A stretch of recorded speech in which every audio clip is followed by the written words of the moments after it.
Êtes-vous d'accord? 9h-10h, Valérie Expert.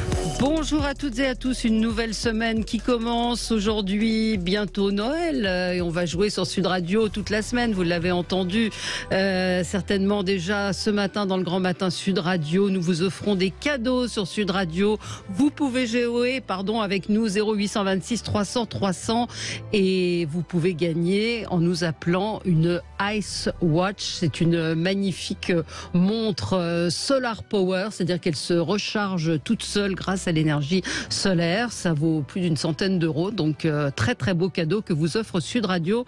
Nous prendrons le 8e appel 0826 300 300 et on vous donnera le gagnant dans très peu de temps. Bonjour à vous, bienvenue. On va commenter l'actualité malgré tout. On va parler des coupures d'électricité. Est-ce qu'on n'en fait pas un petit peu trop? Est-ce que le gouvernement est dans son rôle en prévenant?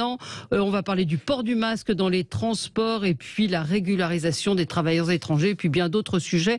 Avec notre tour de table, je vous présente mes invités d'aujourd'hui, mes débatteurs. Catherine Dumas, bonjour. Bonjour. Vous êtes sénatrice LR de Paris. Éric Revel, bonjour. Vous étiez déjà dans ce studio aux côtés de Patrick Roger pour votre chronique Tout compte fait, qui est à 7h20 dans le Grand Matin Sud Radio tous les jours, éditorialiste qu'on a plaisir à retrouver.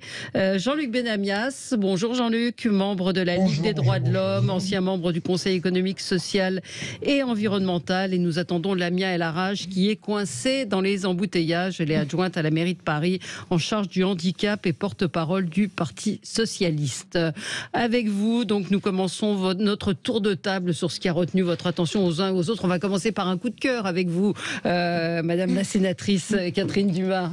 Oui, on commence bien la journée parce que c'est un coup de cœur sympathique. Ouais. C'est un coup de cœur aux 33 000 boulangers que nous avons en France qui viennent d'obtenir, avec à leur tête d'ailleurs leur président Dominique Enract, la reconnaissance au patrimoine immatériel de l'UNESCO, puisque tous les savoir-faire artisanaux autour de la baguette viennent d'être classés. 4 ans de travail et puis quelque chose de fort pour notre pays au niveau du rayonnement international. Il y a un aspect culturel, évidemment la filière économique de la boulangerie et puis surtout la transmission de ses savoir-faire, parce qu'en fait la baguette c'est de l'eau, de la levure, du sel et de la farine et en fait ce n'est pas que ça du tout, ce sont énormément de gestes, ce sont des gestes à transmettre, donc on est très content de cette inscription à l'UNESCO. J'étais moi-même présidente du comité de soutien, donc je voulais vraiment envoyer ce coup de cœur aux boulangers. Alors oui, parce que c'est vrai qu'il y a des bonnes et des mauvaises baguettes. Tout à fait. Et que c'est peut-être une tradition qui se perd quand on voit quoique la boulangerie industrielle, parfois pas mauvaise, on voit que des grandes surfaces, je me souviens que Jean-Pierre Coff avait salué à l'époque Auchan pour ne pas pour les citer. Mais là il s'agit vraiment de préserver les savoir-faire, c'est le but de l'UNESCO, et de transmettre les bons gestes. Et de dire que c'est français. Tout à fait. Oui. Bon, on va passer à votre coup de gueule. Un petit problème quand même. Ouais, allez-y Jean-Luc. Pour les boulangers, je suis totalement d'accord avec le coup de cœur, évidemment. Mais les boulangers, un peu comme beaucoup de commerçants en ce moment, par rapport à la crise énergétique, bien sûr. sont dans une sacrée difficulté vu l'augmentation des coûts. Et j'invente rien, mais on l'a vu sur beaucoup de nombreuses actualités, ces tarifs deviennent... Enfin, ils se demandent comment faire, continuer à faire du pain, du bon pain à la française, comme on dit, avec des tarifs qui devraient augmenter de 50, 60, voire plus. Oui, surtout ça n'enlève rien au cœur. Oui. Mais dire qu'effectivement, il y a des boulangers qui vont être dans de graves difficultés. C'est évident. Alors, il y a des boucliers tarifaires qui sont à l'étude et normalement qui devraient être votés au Parlement en janvier-février. Éric, un mot? La baguette, vous êtes content? Oui, ça m'inspire. Moi, j'aime bien un bon petit morceau de baguette avec un morceau de beurre salé, si possible, dessus. Moi, je reconnais le rétois. Voilà, mais rété. Mais oui, Jean-Luc Benamias a raison. Il y a cette facture d'électricité qui est en train d'exploser. Alors moi, je veux bien qu'il y ait des boucliers tarifaires.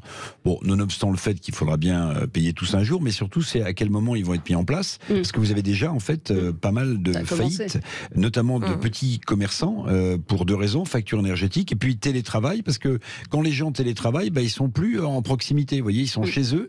Donc les petits commerçants, commerçants locaux qui avaient l'habitude de vendre des produits à des gens qui venaient travailler sur place, ils le font plus. Donc ils sont en difficulté sur leur chiffre d'affaires, ils sont en difficulté sur la facture énergétique, et ils sont en difficulté aussi parce qu'il faut rembourser forcément le fameux prêt d'État garanti. Tout à fait. Moi, je viens de rencontrer les entreprises du verre, de la porcelaine, pareil, très très impactées par tous ces sujets énergétiques. Et des petites PME peuvent fermer. Alors Jean-Luc, justement, votre coup de cœur, ça concerne l'énergie, c'est ça ? C'est clair.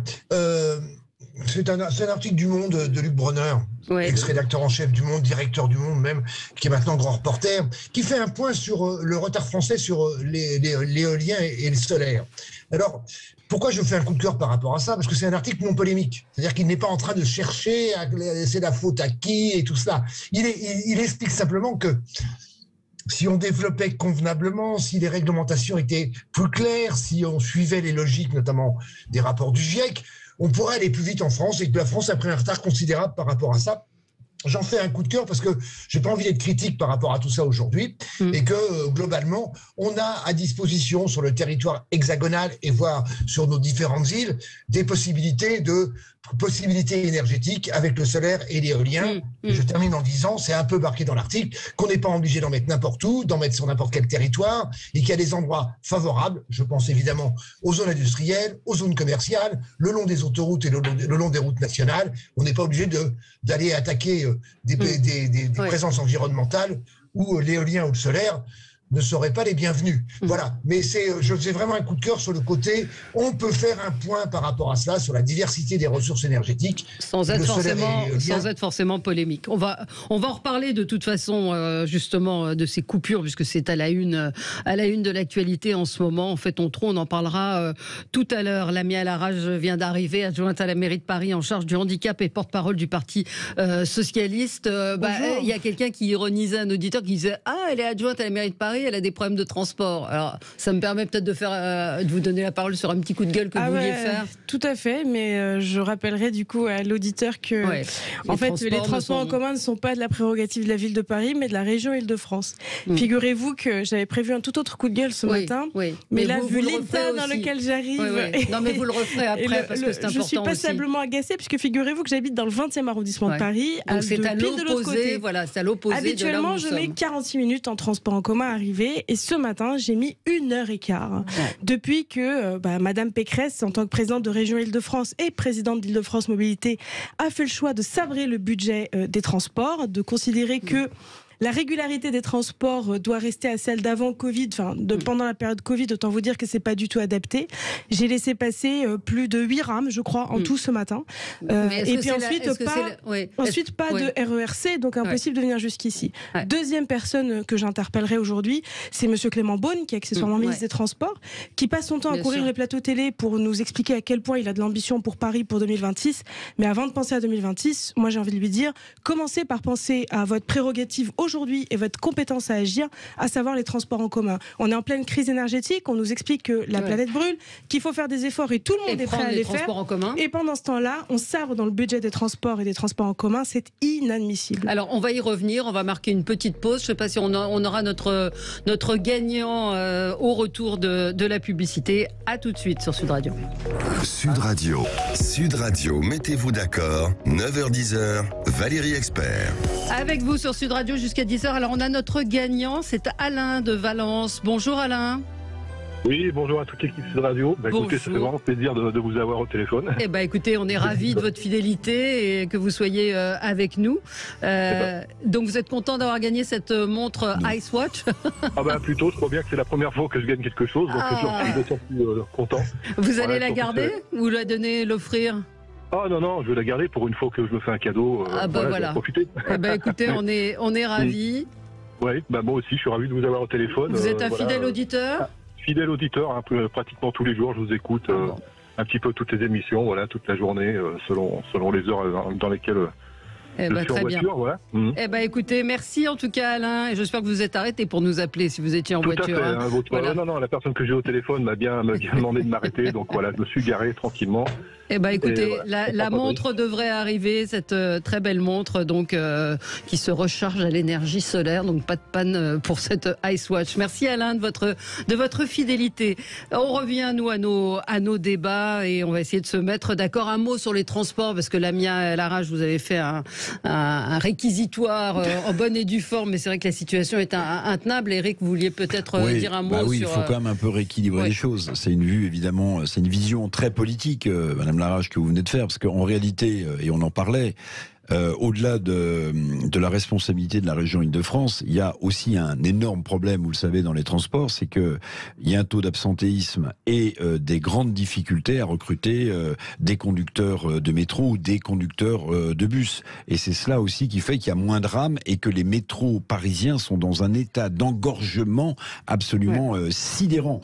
Bon, alors je ne vais pas défendre Madame Pécresse pour défendre Madame Pécresse ou la région Île-de-France, mais vous avez omis d'évoquer ce petit souci, chère madame, et vous savez qu'il compte beaucoup. Comme d'ailleurs, on peut aussi se poser la question, s'il y avait plus de conducteurs de bus dans Paris, est-ce qu'ils pourraient circuler mieux avec les difficultés qu'il y a à circuler dans Paris? Ma réponse est non. Je vous remercie de me donner l'occasion de rebondir. Du coup, je veux juste quand même répondre, puisque je crois que vous omettez de votre côté d'évoquer le fait que et l'absentéisme et les difficultés de recrutement sont liées à l'ouverture à la concurrence décidée par Madame Pécresse, présidente d'Île-de-France Mobilité, je le rappelle, des lignes de bus, qui fait qu'aujourd'hui ce n'est plus du tout un poste qui est attractif, qu'ils ne savent pas ce qu'ils vont devenir, que par ailleurs les conditions de travail et de salaire ne correspondent pas à la réalité aujourd'hui de l'exercice des professionnels conducteurs. Et juste petit point par rapport à l'engorgement que vous évoquez, je le redis, ce sont des chiffres de la RATP, l'engorgement soi-disant de la surface à Paris, c'est 5%. 5% des bus qui ne peuvent pas circuler. Les 95% restants ne sont pas liés à l'engorgement. Donc c'est bien de ne pas asséner des contre-vérités. Juste sous l'ouverture à la concurrence, ça explique peut-être en partie ce que vous dites, mais ça explique pas, à mon sens, la totalité. La réalité, c'est que depuis la crise Covid, la plupart des secteurs sont en tension de main-d'œuvre et le transport en commun n'y échappe pas, parce que les valeurs républicaines sont tellement dégradées dans ce pays que je souhaite bien du courage à ceux qui veulent exercer ces métiers, que ce soit d'ailleurs dans des trains, dans des métros ou dans des bus, parce qu'on voit bien que le respect, le non-respect, les insultes se multiplient et que ces gens en ont ras-le-bol, donc ils font autre chose. Peut-être juste un mot pour rebondir sur les incivilités. Vous avez raison, c'est un facteur important pour la vie de ces conducteurs de bus, notamment dans Paris, qui n'est vraiment pas facile. Mais reconnaissez aussi que circuler dans Paris pour un bus, déjà pour une voiture, c'est très compliqué. Mais là, pour eux, c'est très très difficile. Et je comprends que beaucoup de gens vous savez qu'il y a des couloirs de bus à Paris, quand même. Mais même dans les couloirs de bus, on ne circule pas. On est arrivé à ça. Regardez la rue de Rivoli. C'est un exemple de bus pour le coup, c'est pas la même situation. On va changer, pardon Jean-Luc, on va avancer parce qu'on a beaucoup d'auditeurs qui ne sont pas concernés. Marseille, ça va, ça roule à Marseille? Non, justement, je voulais intervenir là-dessus. Alors allez-y. Les problèmes de transport collectif ne sont pas que parisiens et que Paris intramuros. Les problèmes de TER dans toutes les régions existent de la même manière et pour les mêmes raisons que vous veniez de raconter. Ouais, absolument. Moi, j'avais un coup de gueule sur la pénurie des médicaments. Pénurie qui s'intensifie dans un grand nombre de pharmacies. Il n'y a plus de Doliprane pédiatrique. Notre consoeur Apolline de Malherbe, hier a tweeté plus de Doliprane enfant. Et il y a d'autres médicaments qui sont concernés. C'est quand même assez étonnant qu'on en arrive là aujourd'hui. Parce que y a plusieurs raisons. L'une d'entre elles est aussi que certains médicaments ne sont pas assez rentables pour les labos pharmaceutiques qui préfèrent les vendre dans des pays où c'est beaucoup plus cher. Si vous allez en Suisse ou même en Espagne, les produits parfois sont vendus plus cher, ce que m'a expliqué la pharmacienne. Donc je trouve ça assez insensé. Vous avez l'exemple du BCG, par exemple, le vaccin BCG qui n'est plus obligatoire en France mais fortement recommandé. Moi, j'ai voulu vacciner mes enfants. Il a fallu des mois et des mois d'attente pour pouvoir l'avoir, parce qu'effectivement, c'est pas suffisamment cher en France, donc il est vendu ailleurs dans le monde. Et c'est absolument. Mais là, c'est au gouvernement quand même à avoir une politique qui fasse que on ne soit pas dans les pénuries de médicaments. Là, je pense que vraiment, alors on est pour le coup dans la responsabilité gouvernementale. Amoxicilline également, cet antibiotique bien connu est également. Oui, c'est très grave. C'est pour ça que je le dis. Mais ne vous précipitez pas pour autant pour faire des provisions, parce que ça ne fera qu'aggraver la crise. Eric, un coup de gueule. Oui, je voulais parler de pétrole et de prix à la pompe. Je ne sais pas si vous avez vu, mais depuis aujourd'hui, il y a un embargo sur le pétrole russe. Alors, il y a deux façons d'acheminer du pétrole russe. Il y a par la voie maritime et par la voie terrestre. Alors en fait, l'embargo va toucher la voie maritime. C'est énorme, hein, parce que je rappelle quand même que l'année dernière, les Russes ont obtenu 67 milliards de dollars d'exportation de pétrole. Donc évidemment, c'est une sanction économique contre la guerre en Ukraine. Le coût de la guerre pour les Russes, c'est à peu près 60 milliards d'euros. Bon, donc si vous coupez la manne pétrolière, vous vous dites... peut-être que leur effort de guerre, ils ont beaucoup plus de difficultés à le financer. Moi, ce qui me sidère quand même, c'est qu'on va mettre en place un embargo sur le pétrole russe. Très bien, je comprends l'idée, les couper de leurs recettes d'exportation sur le pétrole. Mais en revanche, il n'y a pas d'embargo sur le gaz. Et il n'y a pas d'embargo sur le gaz parce qu'évidemment, les Allemands l'industrie allemande est nourrie depuis très longtemps au gaz russe. Et donc, on va continuer en fait à laisser les Allemands pour leur industrie à acheter du gaz russe, même s'il est un peu contraint. Et ça me choque un peu parce que si vous décidez de sanctions économiques, il faut qu'elles soient pour tous, en tout cas en Europe, de la même manière, égalitaire. Sinon, ça ne sert pas à grand-chose. Donc, on se dit sanctions supplémentaires sur l'économie russe. Bon, très bien. Ouais. Mais les Allemands pas tout le monde, c'est ça. Non, oui, ça dépend des matières premières. Donc, il n'y a pas de cohérence européenne. C'est un vrai sujet. Non, il n'y a pas de cohérence européenne. Je veux dire, il n'y a plus qu'en France et depuis longtemps qu'on emploie le terme de couple franco-allemand. Ouais. Le couple franco-allemand, c'est pas un couple. En fait, c'est un tandem. Vous voyez, c'est un vélo avec. Vous voyez, un tandem, il y en a deux qui pédalent, mais il y en a qu'un qui tient le guidon. Vous voyez, et celui qui tient le guidon, il s'appelle le chancelier allemand. Voilà. Donc, il y a quand même un vrai sujet. Et puis, il y a quand même un sujet de réflexion, puisqu'on parlait de crise énergétique. C'est que l'OPEP a décidé également hier de maintenir sa production en l'état. C'est-à-dire que je vous rappelle qu'en octobre dernier, l'OPEP a décidé de couper de 2 millions de barils jour sa production pour éviter que le prix du baril chute. Bon. Mais si vous avez peu d'offres du côté de l'OPEP et que vous avez un embargo sur le pétrole russe, eh bien, chers amis, on a un vrai sujet sur le prix à la pompe de l'essence et du gazole. À court ou moyen terme ? On verra, ça va dépendre. Parce que il y a un malheur qui nous guette, mais qui peut être un bonheur. Si la récession économique est mondiale, vous aurez moins de demande d'énergie, donc le prix du pétrole va avoir tendance à baisser. Mais entre les deux, entre la réduction de l'offre et l'amplification de la récession économique, qui va l'emporter ? C'est nous qui le saurons bientôt, Valérie, à la pompe. On verra si on paye l'essence ou le gazole plus cher. Oui, mais c'est Catherine Dumas. Oui, mais ça montre aussi l'interdépendance des puissances aujourd'hui, et ça montre que les principes économiques sont parfois en contradiction avec les principes diplomatiques. On peut être en difficulté avec un pays, mais aussi avoir intérêt à maintenir les liens économiques, et notamment au titre de l'énergie. C'est ça, en effet. Donc ça montre bien le monde a changé. Oui, Jean-Luc Benamias. Le bon exemple, ça s'appelle le Qatar. Hein. Nous sommes prêts à tous les compromis. La Russie aussi. Oui, mais bien sûr, mais j'élargissais à un pays dont on parle beaucoup en ce moment. Oui. Stéphane, un auditeur me dit la crise énergétique en France est un problème français, pas un problème international. Oui, alors je vois ce que veut dire l'auditeur. Il veut dire qu'on a 60% de taxes, donc évidemment. D'ailleurs, je vous rappelle quand même qu'une fois qu'on a enlevé les boucliers tarifaires sur l'essence et le gazole, et que le prix s'est envolé, le grand gagnant, c'est l'État. L'actionnaire principal qui a gagné le plus d'argent, c'est pas Total en réalité. C'est l'État français. Oui, parce que vous prenez 60% de taxes. Donc plus le prix de l'essence s'envole, plus l'État gagne d'argent. Alors il faut bien qu'il en gagne un peu avec ce qu'il a dépensé pour les boucliers tarifaires. Ouais. Oui, bon. On va. Non, vous n'êtes pas d'accord ? Si, je suis tout à fait d'accord avec vous. C'est pour ça que les socialistes au Parlement avaient proposé la diminution de la TVA, et plusieurs groupes d'opposition, il me semble d'ailleurs, l'avaient fait. Diminution de la TVA le temps de la crise, pour permettre effectivement aux Français de pouvoir continuer de se déplacer. Ce qui est proposé aussi le Rassemblement national. Hein, 85. Je ne suis pas la mieux placée pour vous dire. Non, mais je vous Rassemblement marrant, national. Je parle des partis républicains, en l'occurrence. Je parle du Parti socialiste. Il n'est pas interdit le Rassemblement national. Donc je disais, 85% des Français utilisent leur véhicule pour aller travailler. Donc effectivement, on est à la veille d'une crise assez dramatique, puisque aujourd'hui on nous explique comment il faut se chauffer, comment est-ce qu'on doit utiliser notre électricité, notre lave-vaisselle, notre machine à laver, notre sèche-linge. Enfin, c'est un peu ubuesque la période qu'on vit. Et maintenant se voir expliquer que potentiellement l'électricité va être coupée dans les écoles le matin. J'avoue que c'est un peu. On va en parler.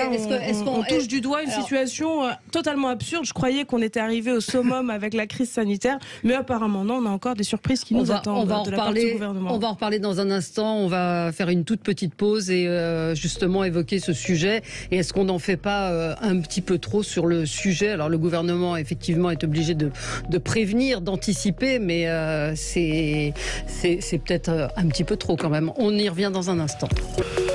Sud Radio, mettez-vous d'accord, 9h-10h, Valérie Expert. On est ensemble jusqu'à 10h, nous commentons l'actualité avec Lamia El Haraj, Éric Revel, Jean-Luc Benamias et Catherine Dumas. On essaye de se mettre d'accord, on y arrive assez souvent dans cette émission. Le président de la République a rassuré les Français à propos des potentielles coupures d'électricité, en disant qu'il ne fallait pas paniquer. Pourtant, on ne parle que de ça. Tous les ministres qui sont invités évoquent le sujet, évidemment en parlant de probabilités importantes, mais qui restent faibles. Enfin, on a un petit peu de mal à s'y retrouver.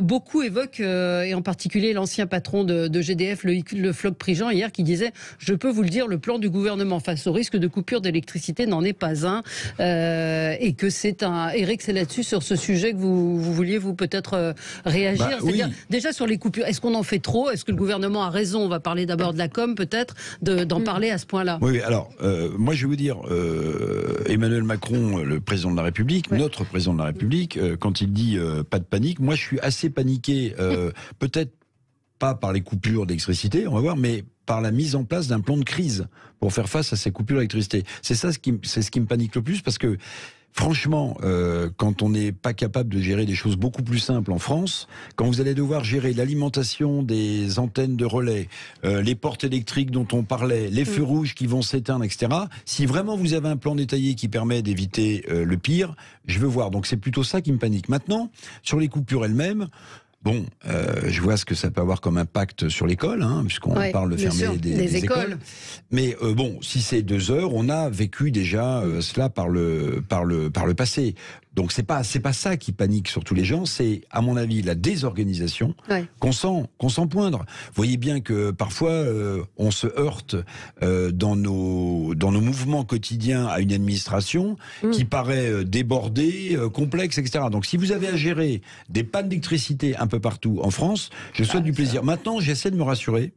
En me disant une chose, Valérie, c'est que en fait, le plan de sobriété dont parle Madame Borne, la Première ministre, c'est à terme, rapidement, économiser 10% d'électricité. Pour l'instant, on est à 5%. Donc, je me demande, en me rassurant, c'est vrai, si en fait, la mise sous tension des Français sur ce sujet-là n'est pas justement pour leur faire prendre conscience qu'il faut passer de 5 à 10. Parce que si on est à 10, il ne se passera rien. Mais c'est peut-être juste une mise sous tension pour stresser, pardonnez-moi, même si on n'a pas besoin de ça en ce moment, il y a suffisamment de sujets comme ça qui nous stressent, pour stresser un peu les Français, pour essayer de leur dire, essayez d'atteindre ces 9 à 10% et ça passera. Mais Éric Loïc, le Floch-Prigent disait, en appeler aux efforts de monsieur et madame tout le monde, c'est de la communication, ce n'est pas de la politique. Et c'est vrai, quand on entend la communication et qu'on passe, comme c'est mon cas ce matin, devant un immeuble entièrement illuminé à 7h du matin. Oui, il était 7h30 du matin. Alors, il y a des discussions avec les entreprises, mais est-ce que là, on a le sentiment qu'on est en train de mettre la pression sur les Français? Est-ce que c'est ça qui va changer la donne? Je sais pas qui, c'est assez anxiogène, ce que l'on entend. Entre ça et le retour du Covid, c'est vrai qu'il y a de quoi être anxieux à la veille des fêtes. Ceci dit, moi, je suis assez d'accord avec Éric Revel. Le plan de sobriété énergétique, devrait donner quelque chose. Je pense qu'il y a une prise de conscience des Français, toutes catégories confondues, tout territoire confondu, sur le sujet. Donc ça, c'est une chose. Après, on voit bien que le gouvernement, en ce moment, est en pleine communication de crise. Il anticipe. Après tout, on peut pas non plus lui reprocher d'anticiper. Il anticipe un hiver difficile et donc des mises sous tension et des délestages. Donc, moi, je pense qu'il organise avec cette application, d'ailleurs, dont on voit qu'elle est très, très téléchargée, EcoWatt. Donc, on voit qu'il y a quand même une sensibilité, que les Français sont inquiets. Et c'est plutôt bien. En tout cas, c'est bien qu'ils réagissent. Donc, je pense que le gouvernement essaye d'anticiper. Après, vous avez raison, ça va poser des problèmes dans les foyers, sur l'espace public énorme, dans les activités économiques énormes, dans les écoles, milieux scolaires, etc. Pour les personnes fragiles. Donc, je crois que ça, c'est déjà plus ou moins pris en compte de façon à ce qu'on gère les personnes qui ont besoin d'une assistance médicale, etc. Il y a beaucoup de choses à gérer, jusqu'au numéro de secours, le 112, qu'il faut aussi gérer, puisqu'il faudra quand même continuer à pouvoir appeler les secours. Donc on voit bien qu'on rentre dans une période, oui, c'est compliqué, et que le gouvernement ne sait pas ce qui va se passer, mais que bon, il essaye de prévoir le pire. Sophie de Menton, qui nous écoute, me signale, me dit qu'il faut préciser que Loïc Le Floch-Prigent dirige les commissions éthiques et la branche industrie éthique, et qu'elle est allée.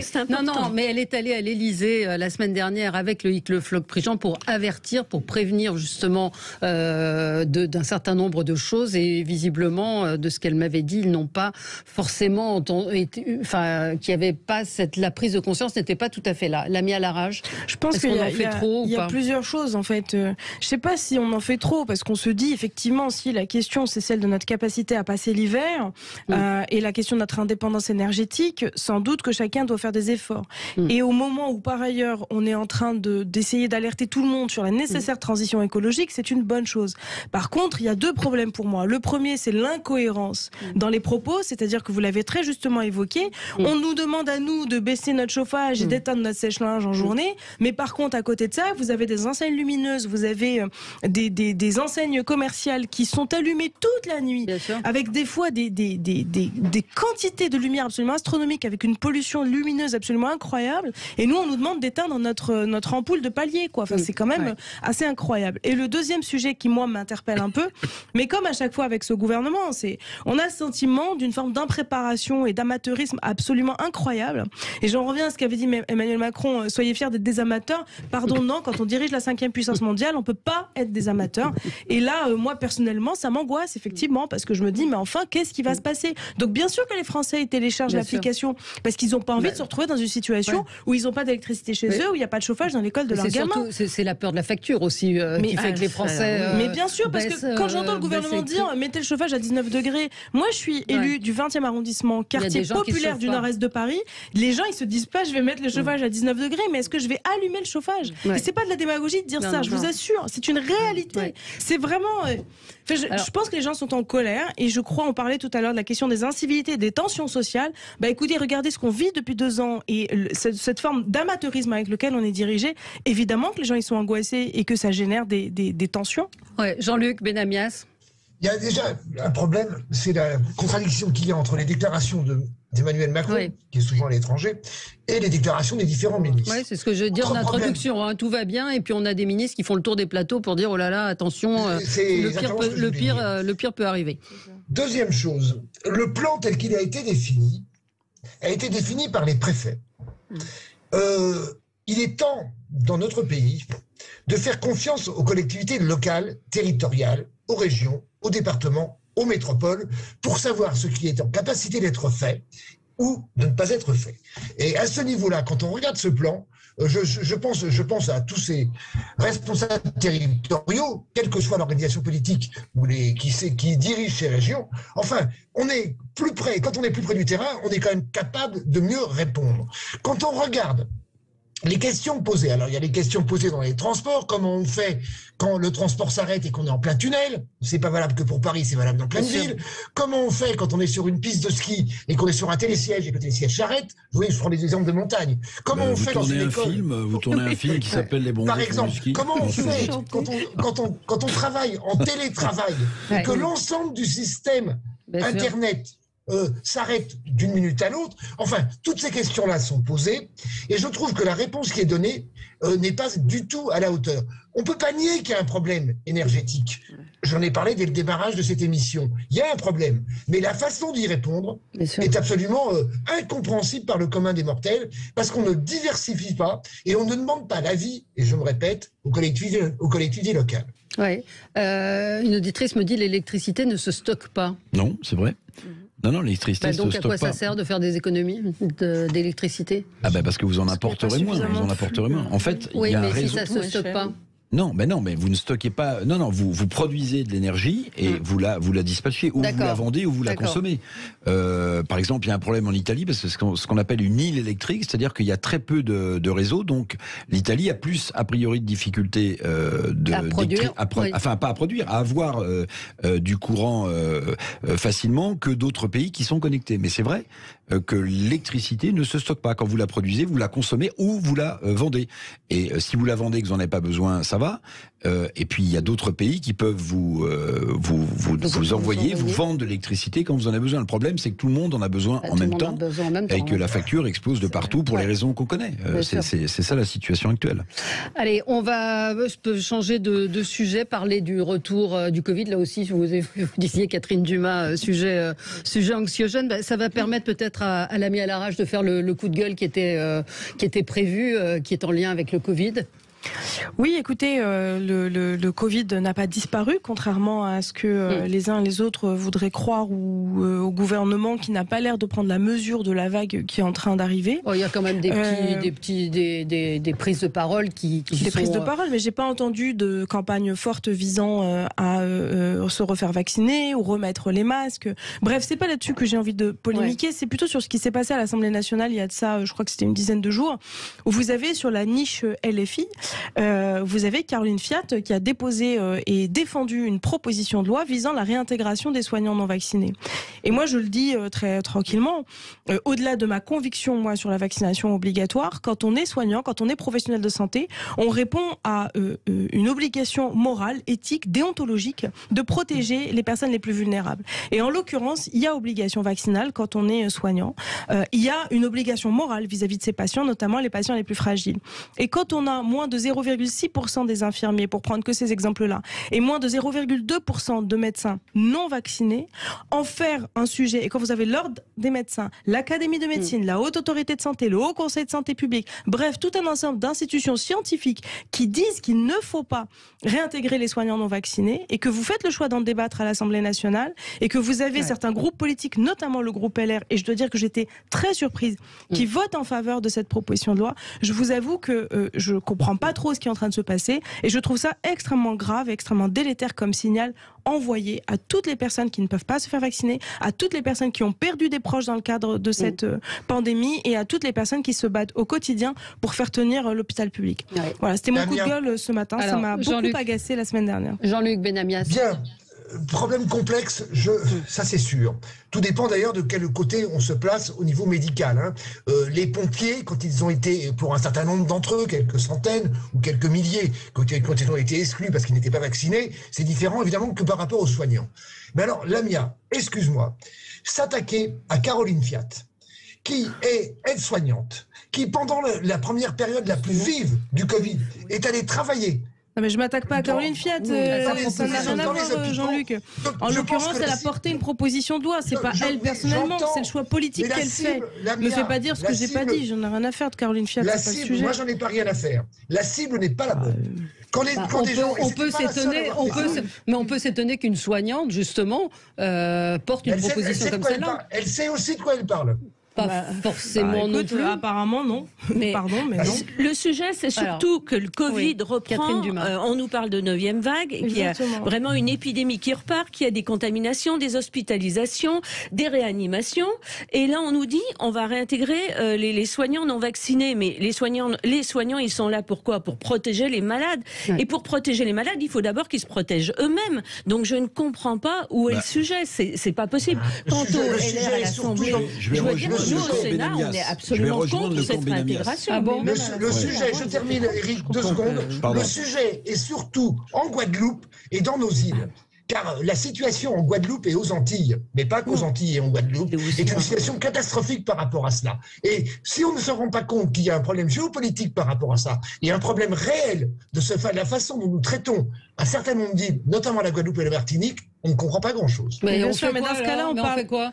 J'ai un médecin qui me dit être soignante n'est pas un totem, et non, elle ne sait pas. Et bah oui, non, elle ne sait pas forcément de quoi elle parle. Eric. Alors, je voulais dire une chose, c'est que sans doute qu'avec la reprise de l'épidémie à la 9e vague, c'est sans doute pas le bon moment de réintégrer ces soignants. Mais deux, pardonnez-moi quand même de le dire. Moi, même si j'ai mes doses de vaccin, je considère que c'est pas réellement un vaccin. Rappelons quand même des choses. Quand vous allez en Afrique, arrêtez les complotistes anti-vax, ça suffit. En général, quand on dit un truc, on se fait traiter de facho, de complotiste. Donc laissez-moi développer. Quand je vais en Afrique et que je me vaccine, je peux pas vous laisser développer quand vous dites c'est pas un vaccin. C'est pas possible. Vous pouvez pas dire ça. Et je vais vous le démontrer. Vous n'allez rien me démontrer du tout. Soyez tolérante. Non, je suis pas tolérante. Je suis pas du tout tolérante. Écoutez les arguments des autres. Non, je suis pas tolérante. Quand vous avez des millions de gens qui meurent parce qu'ils ont eu le Covid, non, je peux pas être tolérante et vous laisser dire, alors qu'il y a des auditeurs qui nous écoutent, que le vaccin n'est pas un vaccin. Vous dites n'importe quoi. Je vais vous expliquer. Alors allez-y. Quand je vais en Afrique et que je me vaccine contre la fièvre jaune, je ne chope pas la maladie et je ne la transmets pas. Quand vous vaccinez avec ce que vous appelez un vaccin, qui est peut-être un remède efficace pour les personnes les plus fragiles, vous continuez de transmettre. Vous n'avez aucune formation scientifique, ça c'est un constat de base. Savez que j'ai pas de formation scientifique. Non, mais ça va diminuer. Attendez, je finis de développer. Quand vous vaccinez contre la Covid, vous transmettez le virus. Et a priori, même si vous l'attrapez, vous n'en mourrez pas. C'est comme la grippe, vous voyez. Et vous donnez la maladie. Vous êtes d'accord? Vous transmettez et vous rechopez la maladie. Donc j'ai la chance de ne pas faire partie des personnes pour l'instant à risque. Il y a plein de gens qui sont morts de cette Covid. Tout à fait. Il n'y a pas de doute là-dessus. Donc votre propos est indigne à double titre. Non mais vous êtes... Pardonnez-moi. C'est ça le sens du dialogue pour vous? Mais je comprends que vous fassiez 2% des voix. Mais si vous voulez... Mais quand vous dites des choses comme ça, je ne peux pas laisser passer parce que vous dites n'importe quoi. C'est mon avis, il y a des gens qui... Oui, mais il y a des gens qui nous écoutent et qui vont prendre ce que vous dites comme étant... J'ai commencé en disant que j'étais vacciné, c'est pas le sujet. Oui, mais vous dites c'est pas un vrai vaccin. Mais non, ça s'appelle pas un vaccin. Appelez ça un remède, appelez ça une barrière. Qu'il n'y a pas. C'est tout. Qu'il y a eu beaucoup moins de vous êtes seul. Non, mais admettez, par exemple. Mais madame, tous les scientifiques ne partagent pas votre point de vue. Ce n'est pas vrai. Le seul scientifique qui ne partage pas, c'est dire. Et c'est pas mon point de vue, c'est le point de vue scientifiquement établi. Vous avez Eric, au-delà des points de vue, il y a des façons d'aborder le dialogue. Écoutez, excusez-moi, mais ça, c'est pas du dialogue. Une responsabilité très importante. Non, effectivement, je pense pas qu'il y ait. J'aurais voulu lire hier le tweet de Nathan Pfeiffer Smadja, qui est infectiologue à l'hôpital Bichat, et qui raconte qu'une patiente ultra fragile sort de réa pour un choc septique. Il lui propose le rappel du vaccin, puisqu'elle l'a eu il y a plus de 6 mois. Elle a plus peur du vaccin que du Covid. Et il dit les ravages du discours anti-vax sont terribles. Il dit j'ai vu des centaines de décès liés au Covid. Jamais, vous entendez, jamais aucune personne hospitalisée à cause du vaccin. Ça, c'est pour tous ceux qui disent que le vaccin envoie à l'hôpital. Voilà pourquoi, monsieur, je m'agace. Je n'ai jamais dit que le vaccin envoyait à l'hôpital. Mais quand vous donnez un propos où vous remettez en cause l'efficacité ou l'existence même du vaccin ou le qualificatif de vaccin, vous entretenez la défiance vis-à-vis de la vaccination. Et vu ce qui est en train de se passer, je trouve ça grave et irresponsable et je maintiens mon Au-delà des passions et des points de vue de chacun, je pense qu'il y a des faits, et vous ne pouvez pas dire le contraire, que évidemment depuis qu'on a le vaccin, il y a bien moins de décès, il y a bien moins d'hospitalisation aussi, puisqu'il y a moins de Covid grave et il y a bien moins de réanimation, ce qui était carrément l'antichambre malheureusement de la mort. Donc ça, ce sont des faits. Donc vous pouvez, voilà. Après, chacun a sa façon de voir les choses, mais il y a des faits. Ce vaccin, vous l'appelez comme vous voulez, c'est un vaccin, d'après la communauté médicale, a apporté un énorme plus. Enfin, et les pays qui ne l'ont pas sont dans une situation catastrophique. Ah oui, vous trouvez? Par exemple, les gens de gauche qui se soucient de la veuve et de l'orphelin, est-ce qu'ils ont été voir en Afrique s'il y avait eu beaucoup de morts avec la crise Covid? C'est un petit peu différent. Après, non. Est-ce que vous pensez qu'on a beaucoup vacciné en Afrique? Je pense qu'il y a aussi un problème de remontée. On les a laissés tomber. Est-ce qu'il y a eu des ravages considérables? Il y a un problème de remontée. Il y a un problème de remontée. Démagogie, populisme, c'est bien, on en a échantillon. Non, mais soyez pas insultants. Soyez pas insultants. Masque ou pas masque? On remet le masque ou on remet pas le masque? Ah bah oui, il faut en mettre 3 masques, non? Ça protège? Allez, pause, on va se mettre d'accord certainement. À tout de suite. Jean-Luc. Sud Radio, mettez-vous d'accord, 9h-10h, Valérie Expert.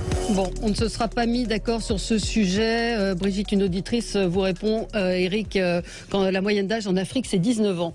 Donc, Et vous pensez qu'ils ont le même niveau d'hygiène alimentaire que dans les pays riches ça n'a rien à voir. Ah bah si, ça a à voir.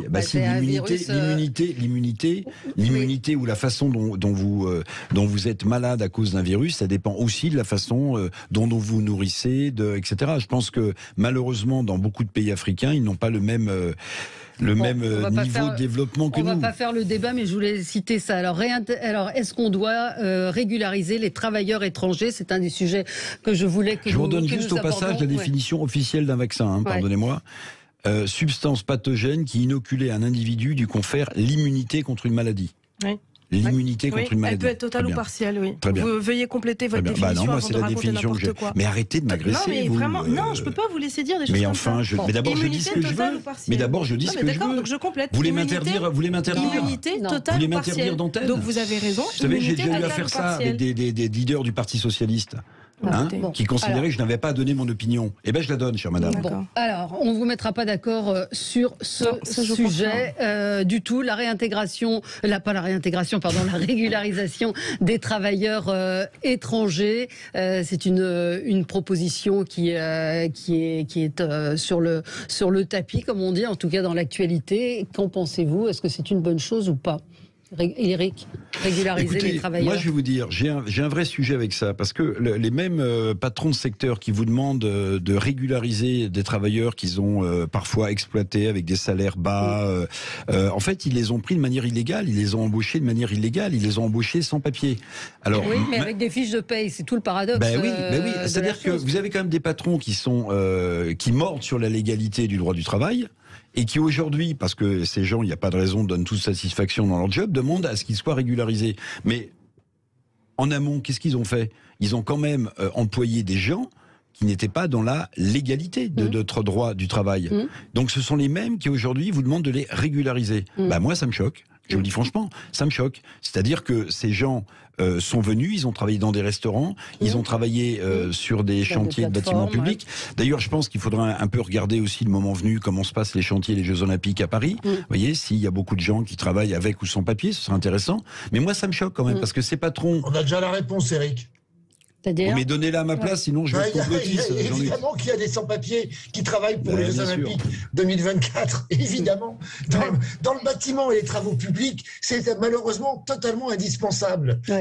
Et valable aussi pour la restauration, c'est valable pour les saisonniers dans le système, notamment par rapport à tout ce qui est tourisme, parce que, évidemment, ça ne se bouscule pas pour aller toucher parfois moins que le SMIC. Donc, évidemment qu'il y a besoin, à un moment donné, de régulariser, et tous les pays européens font de la régularisation régulièrement.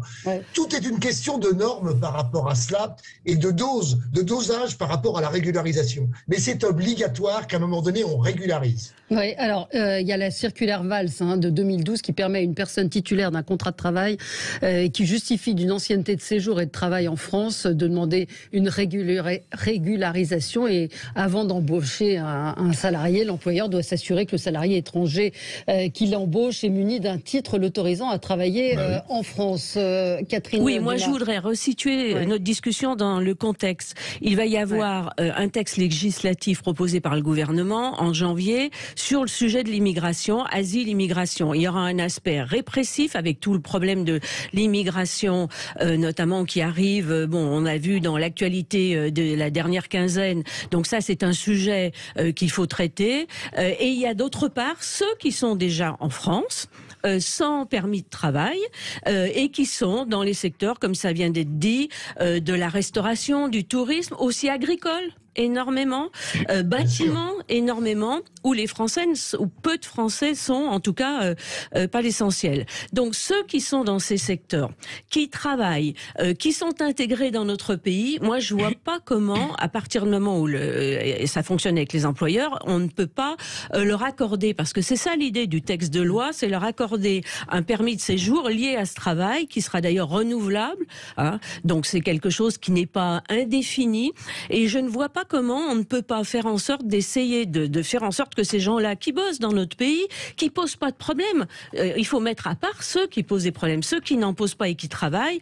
Je pense que là, et qui sont déjà chez nous, c'est ça la distinction. Je pense qu'on ne peut pas ne pas examiner leur situation et peut-être les faire entrer dans le cadre de cette loi. Oui, Lamia El Harraj. Pour le coup, l'immigration économique, elle existe de longue date, elle est déjà prévue dans le cadre de la loi. Peut-être qu'il faut simplement rappeler que la circulaire Valls que vous avez évoquée est appliquée de façon aléatoire en fonction des préfectures. Donc c'est ça le vrai problème, et qu'elle est par ailleurs assez peu appliquée. Moi, je vous rejoins complètement, c'est-à-dire qu'à partir du moment où il y a une personne qui est en France, qui travaille, qui cotise de façon régulière, qui par ailleurs participe à la production de richesses dans notre pays, je ne vois pas au nom de quoi on lui interdirait d'avoir un titre de séjour et de pouvoir régulariser administrativement sa situation. Sachant qu'aujourd'hui, ils contribuent d'ores et déjà à la solidarité nationale via leur cotisation sociale, puisqu'ils travaillent et sont déclarés pour un très très grand nombre d'entre eux.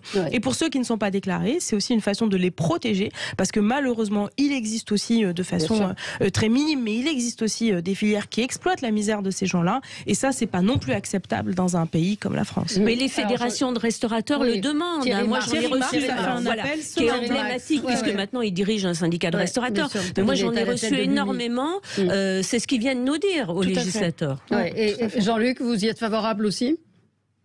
Moi, j'y suis favorable, j'aime le dire. C'est-à-dire qu'il y a des besoins extrêmement importants et nous sommes incapables de faire les OQTF. Vous savez, raccompagner à la frontière. Je le dis régulièrement. Nous sommes incapables, en dehors de la Guyane et de Mayotte, de raccompagner des travailleurs, des gens en situation irrégulière. Nous sommes incapables de les renvoyer chez eux.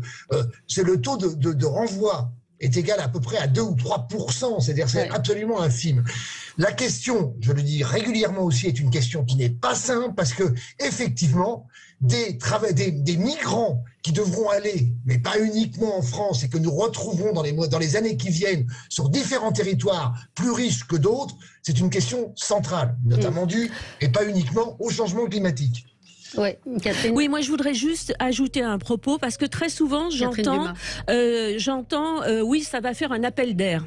Mais moi, ce que je dis bien, c'est ceux qui sont déjà en France. Donc il ne s'agit pas de faire un appel d'air, pas du tout. Parce que vous savez que si vous venez et que vous êtes embauché dans un restaurant, vous serez non, parce qu'il faut d'autre part le volet répressif et faire en sorte que cette immigration illégale soit gérée en amont. Et alors là, on rentre dans un autre débat qui sera examiné bientôt. Mais je pense que ça, c'est important à dire. Moi, je veux bien juste préciser. L'appel d'air vient de la misère qui existe dans le monde. Oui, mais qu'on ne peut pas prendre en totalité. Des dizaines de milliers, mais bien sûr que non, et personne ne dit que tous les travailleurs étrangers, tous les migrants vont arriver en Europe ou en France. Ils vont arriver je veux juste aussi attirer l'attention sur deux choses. Moi je pense pas du tout que ça fasse appel d'air et que de toute façon c'est des gens qui sont déjà en France et qu'il faut absolument régulariser. Mais attention, on a énormément de métiers en tension. Il faut pas non plus que ce projet de loi qu'on n'a pas pour l'instant entre les mains soit aussi une façon de piller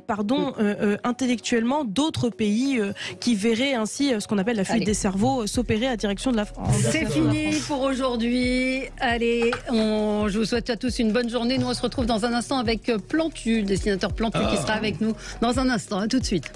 Sud Radio. Sud Radio. Parlons vrai. Parlons vrai. Sud Radio. Parlons